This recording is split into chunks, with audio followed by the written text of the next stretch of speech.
হয়েছি।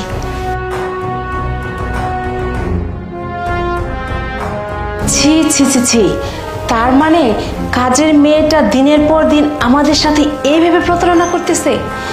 যাক, আজকে দেখে ছাড়বো যে ও কি করে।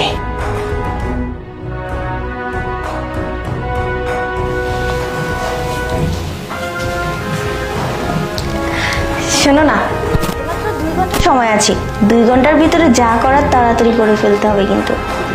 আরে 2 ঘন্টা অনেক সময়, বুঝতে পেরেছো? আচ্ছা, একটা কথা বলো তো বেবি, তোমার বাবা কি করে? এত বাড়ি গাড়ি টাকা পয়সা কোনো কিছুর অভাব নেই। আর তাছাড়া আমাকে তুমি কখনো বলোনি তোমার বাবা কি করে, আমাকে একটু বলবে? আচ্ছা, তুমি কি আমার সাথে রিলেশন করেছো নাকি আমার বাবার সাথে? আমার বাবা কি করে না করে সেগুলো তোমাকে কেন বলতে হবে? শোনো, তুমি তো আমাকে ভালোবাসো, তাই না? আরে রাগ